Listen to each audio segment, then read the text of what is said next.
आज हुकूमत ने एक बहुत बड़ा फैसला लिया है। वफाकी काबीना की तजवीज़ के ऊपर वज़ीर आज़म ने मौजूदा army chief general Asim Munir को फील्ड मार्शल के ओहदे के ऊपर तरक्की देने का फैसला किया है। पाकिस्तान की तारीख में इससे पहले general Ayub Khan field marshal रह चुके हैं। जनरल अयूब खान सदर भी थे, चीफ मार्शल एडमिनिस्ट्रेटर भी थे। उन्होंने खुद को खुद ही फील्ड मार्शल भी तैनात कर लिया था। जनरल आसिम मुनीर का मामला थोड़ा सा मुख्तलिफ है। एक तो पोलिटिकल गवर्नमेंट, चाहे जो भी कंट्रोवर्सी आपकी चल रही हो, एक सियासी हुकूमत है, उसके वज़ीर आज़म ने इस तजवीज़ को मंजूर किया है और इंडिया के साथ जंग के बाद ये फैसला किया गया। हमारी अपनी अगर आप थोड़ा सा इंटरनल पूछें इन्वेस्टिगेशन, तो इससे पहले हम इंडिया के साथ अगर कंपैरिजन करें तो 71 के वाक़े के बाद इंडिया ने मानिक शाह को फील्ड मार्शल बनाया था। तो हम कहते हैं कि हमने 71 का बदला ले लिया। तो 71 के बदला जब हमने फतह हासिल की है इंडिया के ऊपर, तो फतह में उन्होंने अपने आर्मी चीफ को फील्ड मार्शल बनाया था, तो हमने भी एक उसी तरह का कदम उठा लिया। हमने अपने आर्मी चीफ को फील्ड मार्शल बना दिया। पाकिस्तान में आर्मी चीफ और DGISI ये बहुत भारी भरकम होते हैं, बहुत इख्तियारात हैं, बहुत ताकत है और इसकी पोलिटिकल इम्प्लिकेशन भी बहुत ज़्यादा होती हैं।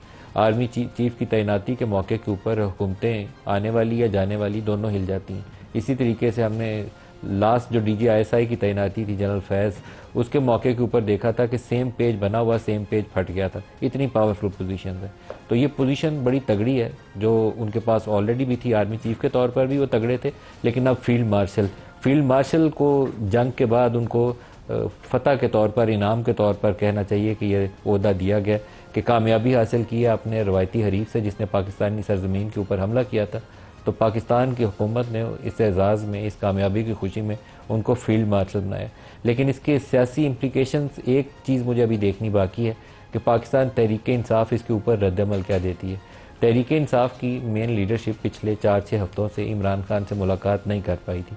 आज ही के रोज़ जब ये अनाउंसमेंट हुई है, तो उस अनाउंसमेंट से थोड़ी देर पहले पाकिस्तान तहरीक इंसाफ से बैरिस्टर गौहर, अली ज़फ़र और सलमान नकम राजा, जो पिछले कई हफ्तों से खज्जल ख्वार हो रहे थे, उनको जाने नहीं दिया जाता था। बुलाया जाता था, नाम दिए जाते थे, लेकिन जेल के अंदर नहीं था जाने दिया जाता।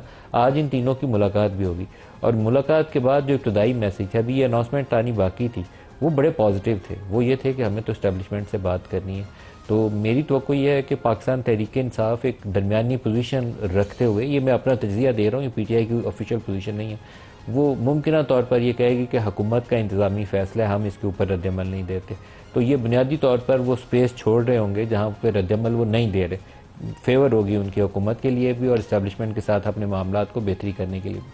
अगर वो सूरत हाल नहीं है, वो तनकीद की तरफ जाते हैं, तो फिर पाकिस्तानी सियासत के लिए ये कोई बहुत अच्छी नवीद या खुशी की खबर नहीं होगी। तो मुझे उनका ऑफिशियल रद्दअमल ज़रूर देखना है, लेकिन आपको बैरिस्टर गौहर का और जो सलमान नकम राजा का छोटे छोटे स्टेटमेंट्स हैं वो दिखाता हूँ, फिर सवाल जवाब की तरफ आ रहे।